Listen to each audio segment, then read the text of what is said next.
You've got your bags packed, your passport checked, and you actually made it to the airport on time. But right at the counter, the agent looks at their screen and drops the bad news. Sorry, but you can't board this flight. You don't have an approved ETIAS travel authorization, no expired documents, no late arrivals. Just 5 random letters standing between you and your vacation. For decades, Americans could fly to Europe with nothing but a passport and a plane ticket. But that old routine is about to change. If you're used to just booking a flight and going, this new step is going to take some getting used to. So, what's ETIAS exactly, and why do you suddenly need it?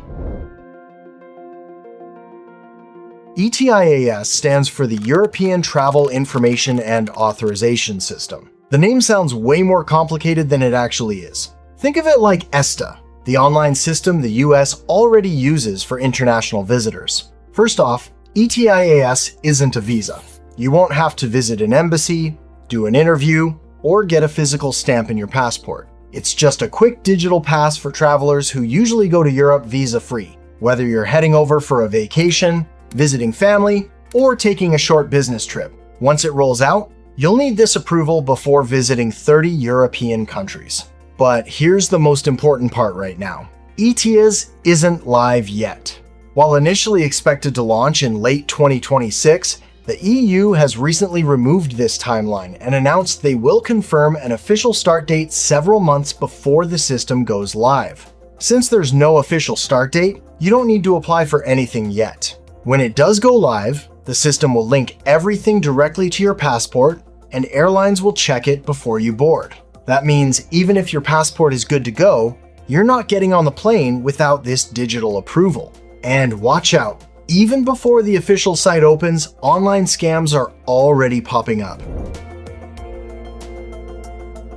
Picture this. You type ETIAS application into Google. The top result shows a European flag, professional government colors, and a big Apply Now button. It looks totally legit. So, you type in your passport info and credit card number, only to find out later that the site has absolutely nothing to do with the European Union. Falling for the wrong link will cost you. These fake websites love to overcharge you with massive service fees, or worse, steal your identity and payment info. They might try to rush you by claiming spots are filling up fast, but don't buy it. This is a government system, not a limited edition product. There's no special fast track option. And since ETIAS isn't even running yet, anyone promising to get you approved today is trying to rip you off. When the system finally opens, ignore the sponsored ads on Google and head straight to the official European Union website. Always double check the address bar before typing anything. Scammers can easily copy flags and logos, and they can even create web addresses that look incredibly similar. But they can't control the official europa.eu domain. That's the only proof that matters. And heads up, ETIAS isn't the only new European travel update you need to look out for. It's easy to confuse ETIAS with EES, but they handle completely different things. You can look at ETIAS as your pre-trip paperwork. It's the online approval you need to get before you even head to the airport. EES is the border part. It only comes into play when you actually enter the specific European countries using the system. Instead of a traditional ink stamp, the border agent will use EES to scan your passport, take a quick photo, or scan your fingerprints to log exactly when you come and go. So you don't choose between the two, and one doesn't replace the other. In fact, you'll likely deal with both on the very same trip. Now, once the ETIAS site actually opens, knowing exactly what to expect on the application will save you a ton of time. The form isn't meant to be a headache, but you do need to know exactly what you're filling out. To start, make sure you have the exact passport you'll be using for the trip right next to you. The system is going to ask for standard personal details, like your full name, date of birth, contact info, and passport numbers. But beyond the basics, there are a few security questions regarding your background, including any criminal history or past travel to conflict zones. Because of those specific questions, trying to guess your way through the form or filling it out from memory is a terrible idea. Let's say you're sitting at your laptop, typing out the form, and you're just moving too fast. To you, writing down Bob instead of Robert, skipping your middle name because you never use it, or accidentally swapping an 8 for a 3 looks like an honest, harmless mistake. But to an automated computer system, it's an automatic mismatch. While most applications get processed almost instantly, even a small typo like that will trigger a manual review, cause major delays, or force you to start the whole application over again. Your best bet here is to look straight at your passport for every single letter and give it one final glance before you submit. Taking that extra 60 seconds could save you from days of stressing over why your approval hasn't arrived yet. But typing errors aren't the only things that can trip you up. There are a few common misconceptions that could cause real trouble before you even buy your plane ticket. For starters, don't assume you can just sort out any ETIAS issues after you land in Paris or Rome. Airlines are required to check your status before you even step foot on the plane, meaning a paperwork glitch will ground you right at your home airport. Another big misconception is that one approval can cover your whole group or family. It doesn't work that way. ETIAS isn't like a group hotel reservation. A married couple can't share one pass, and grandparents traveling together each need their own. Even infants and young children who don't pay for plane tickets still need their own separate digital approval tied to their passport. Long story short, every single person in your travel party needs their own matching paperwork. Making sure everyone has this squared away ahead of time is just as important as double-checking your airline tickets. A lot of older Americans grew up planning trips through travel agents, getting paper tickets, and having a printed itinerary tucked away in a physical folder. Everything felt organized that way, but ETIAS is entirely digital. And if a senior traveler isn't comfortable online, they could easily miss this step until it's too late at the airport.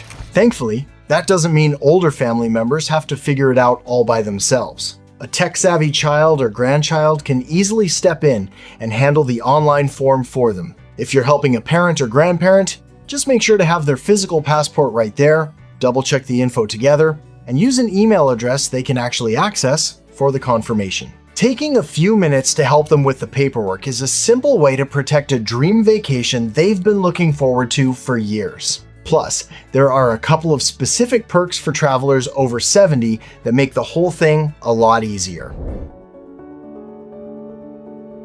As a senior traveler over 70, you actually get a pretty great deal. You're entirely exempt from the standard €20 application fee. You still need to fill out the online form, but you won't owe a single cent.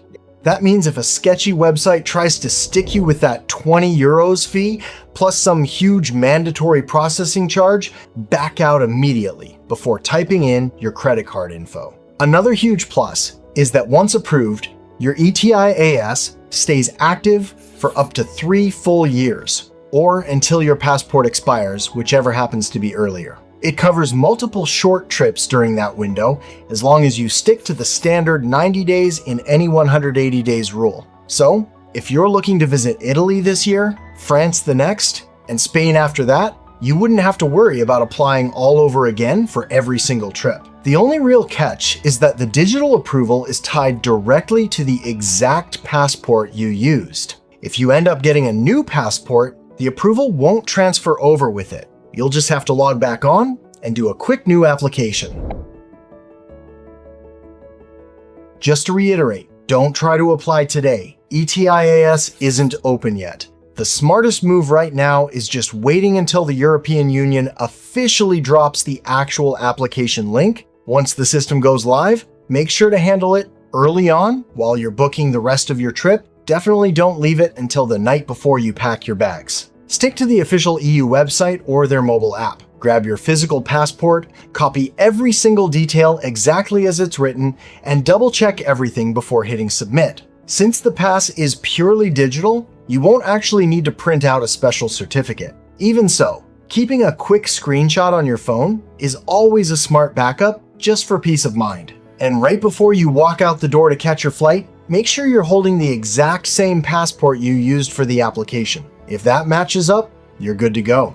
No stress, no crazy mountain of paperwork, just you, your passport, and your digital approval. Now, let's rerun that airport scenario from the very beginning. You walk up to the counter, the agent scans your passport and checks the screen. This time, there's no awkward silence. Your ETIAS shows up approved, your boarding pass prints right out, and you're on your way to Europe. The bottom line is, ETIAS shouldn't ruin anyone's dream vacation. But finding out about it from an airline gate agent on the day you're supposed to fly would be a pretty brutal way to learn a new acronym. Send this to a parent, grandparent, or friend who's looking to travel to Europe soon, and let me know down in the comments. Had you ever even heard of ETIAS before this, or was it complete news to you? How do you feel about this new step? Does it seem like a total hassle, or just a minor bump in the road? Make sure to subscribe for more real-world travel tips so you can always show up at the airport totally prepared and actually catch your flight.